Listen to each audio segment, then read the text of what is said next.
Buenas noches a todos. Muchas gracias por la invitación al capítulo de Ingeniería Agrícola del Colegio de Ingenieros.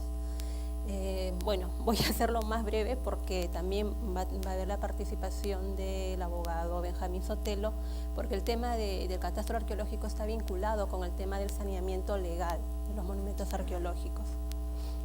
El saneamiento legal de monumentos arqueológicos se desarrolla a través de la Dirección de Catastro recientemente creada,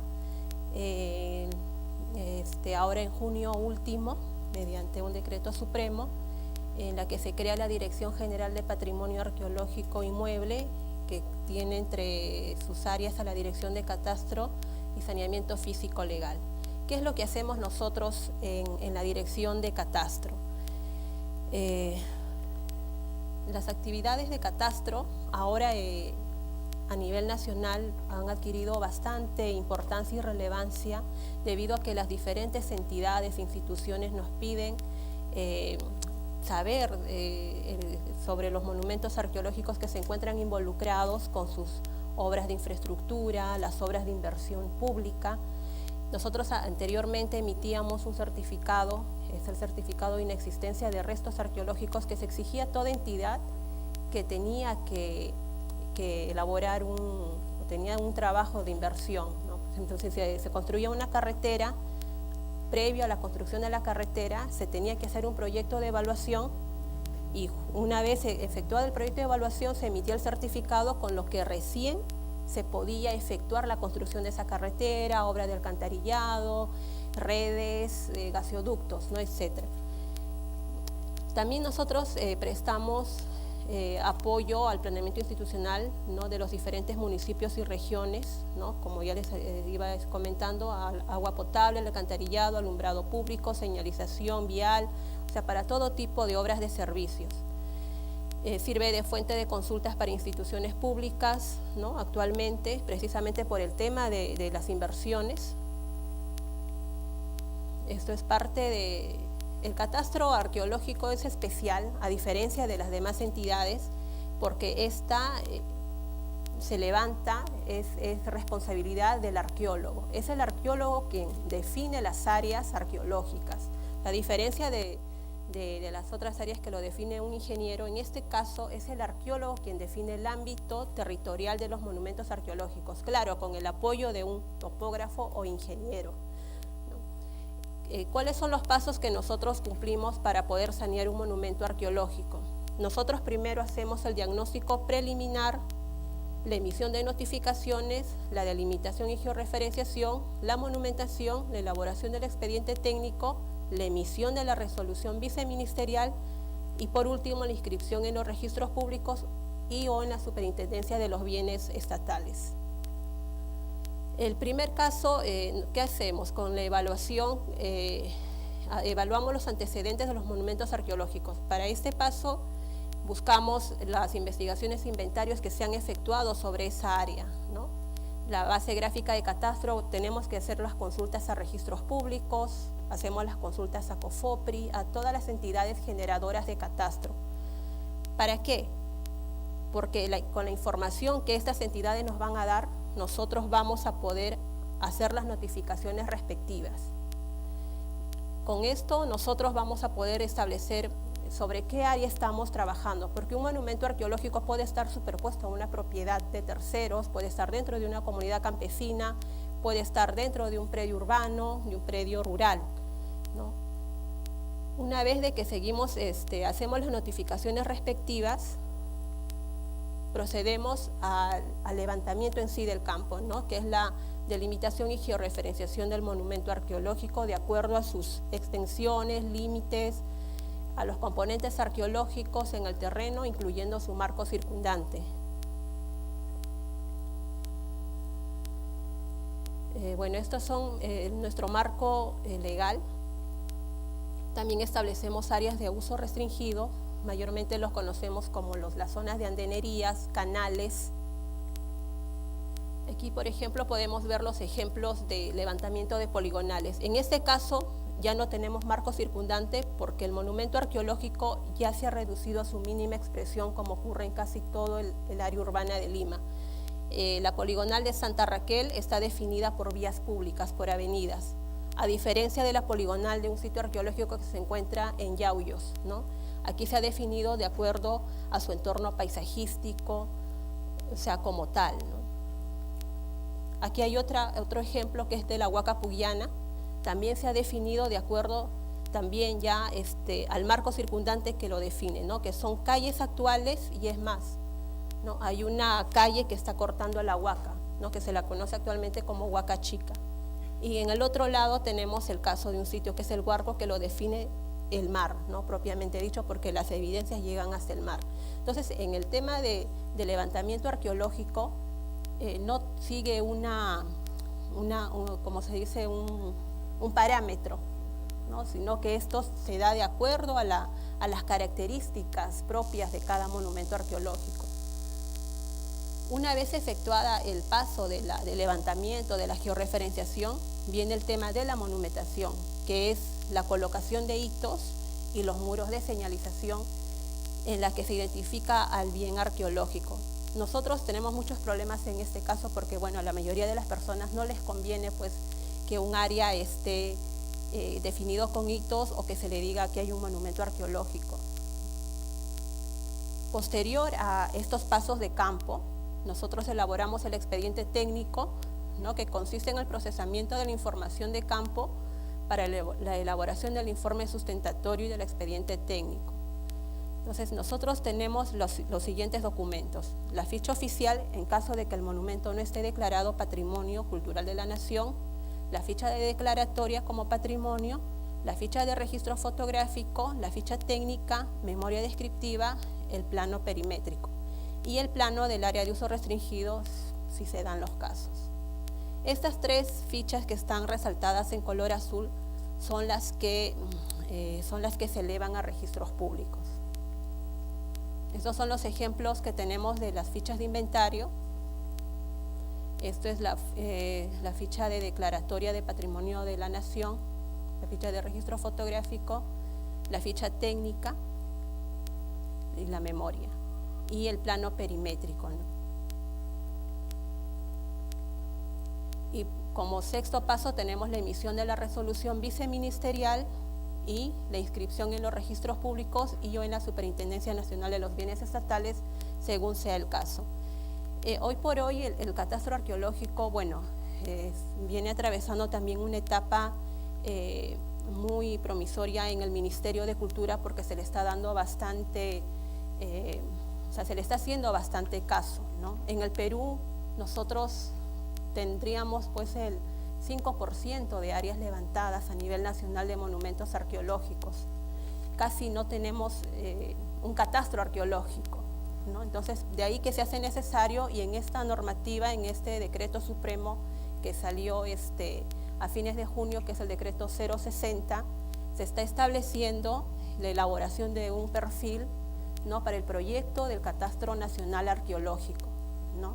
Esto es a cuenta también de la PCM, de la Presidencia del Consejo de Ministros. Entonces, nosotros nos ha venido a caer 2 decretos en las que prácticamente la única fortaleza que tenemos es la del catastro, ¿no? Para elaborar el catastro.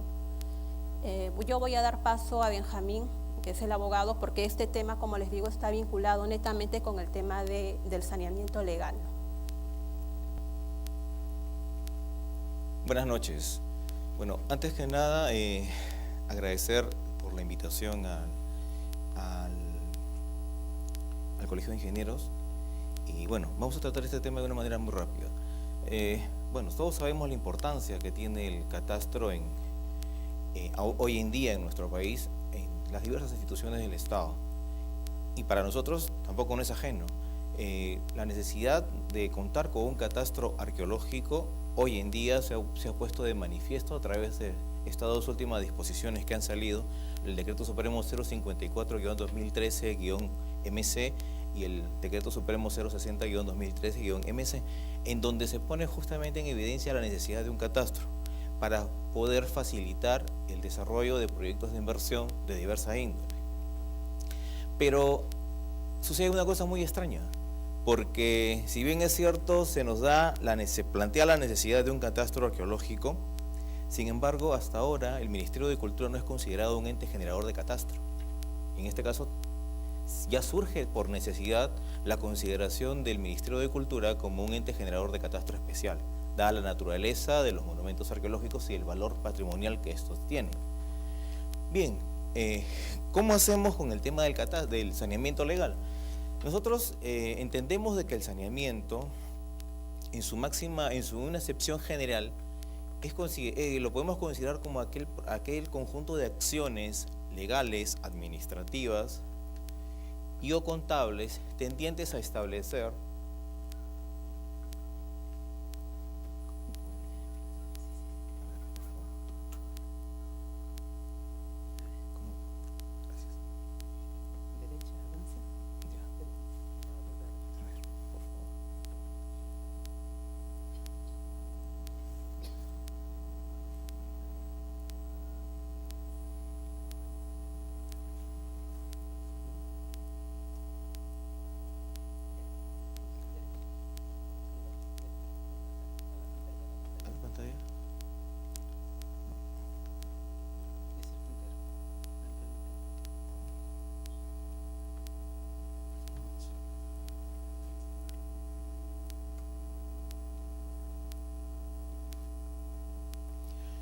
Bien, entonces, como les digo, ¿no? El saneamiento, podemos calificarlo, por favor. Sí, gracias. ¿Ahora sí? Ok, gracias. Bueno, les decía, ¿no? El saneamiento de bienes, en este caso inmuebles, se refiere a aquellas acciones administrativas, contables y o legales orientadas a regularizar la situación administrativa y legal de este bien. En sí, el saneamiento es un ciclo. ¿Esto qué quiere decir? Que nosotros, un bien considerado saneado en un determinado momento, por determinadas circunstancias de la dinámica propia, puede ser objeto de sucesivos saneamientos. ¿Me explico? Si, por ejemplo, tenemos un titular de una propiedad inscrita en los registros públicos, aparentemente con respecto a este titular, esta propiedad estaría saneada. Sin embargo, por X motivos, esta persona transfiere esta propiedad, obviamente de que este inmueble necesita ser saneado para que el nuevo adquiriente pueda ejercer sus derechos plenamente. Por lo tanto, esto es un ciclo que puede darse N veces de acuerdo a las circunstancias. Para efectos de nuestro marco de competencia, nosotros consideraríamos el saneamiento como el desarrollo de un conjunto de acciones administrativas, contables y legales orientadas a regularizar la situación administrativa y o legal de los monumentos arqueológicos existentes en nuestro territorio. ¿Cuál es la base legal con la cual nosotros trabajamos? En primer lugar, la ley 27444, que es la ley del procedimiento administrativo general. ¿Por qué? Porque hasta la fecha somos un ministerio joven y no contamos con un procedimiento o una directiva interna que regule el tema de saneamiento de monumentos arqueológicos. Por lo tanto, a falta de un procedimiento especial, necesitamos utilizar el procedimiento administrativo general a través de esta norma. La siguiente base legal es la ley 27721, que declara de interés nacional el inventario del catastro y la investigación y conservación, protección y difusión de los sitios o zonas arqueológicas del país. Luego tenemos la ley 28296, que es nuestra norma guía, que es la ley del General del Patrimonio Cultural de la Nación, el Decreto Supremo 011-2006-ED, que es su reglamento. Tenemos la ley 29565, que es la ley de creación del Ministerio de Cultura. Bueno, ahora el Decreto Supremo 05-2013-MC, que es el nuevo reglamento de organización y funciones publicado hace un par de semanas. Y tenemos también la ley 29151, que es la ley general del Sistema Nacional de Bienes Estatales.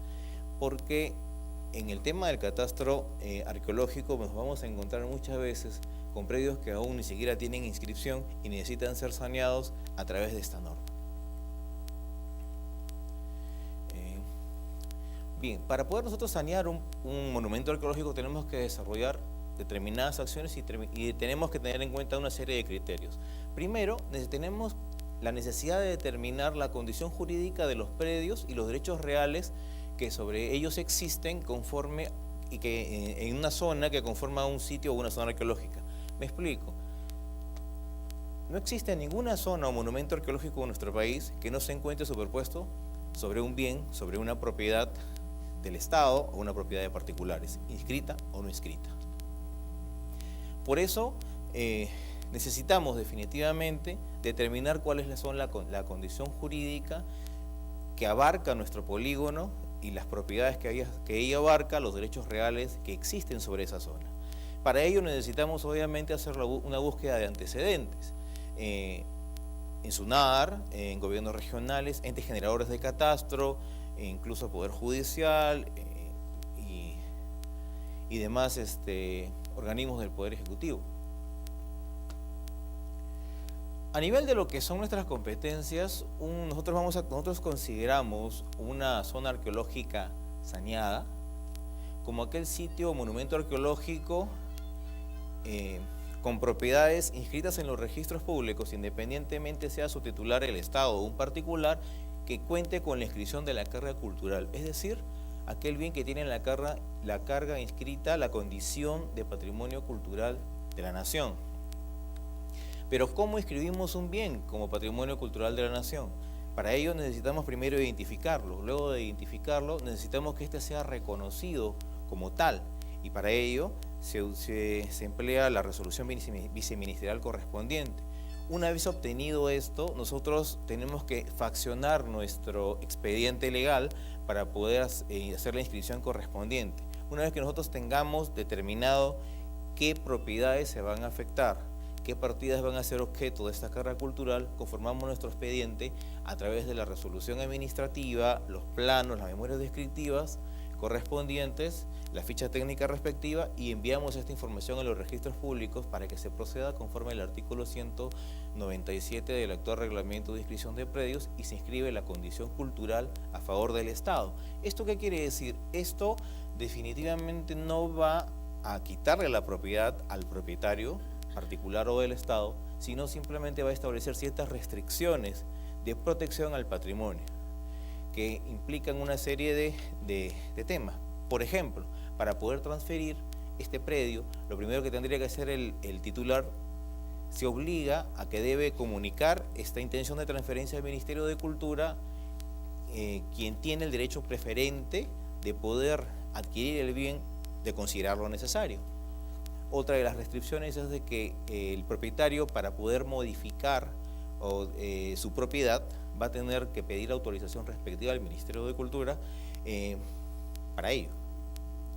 Bien, ahora, obviamente que nosotros nos hemos encontrado con una serie de situaciones al momento de hacer nuestro catastro, nuestro levantamiento de nuestras zonas arqueológicas, situaciones pues que obviamente superan nuestra imaginación, porque la realidad definitivamente supera la norma y supera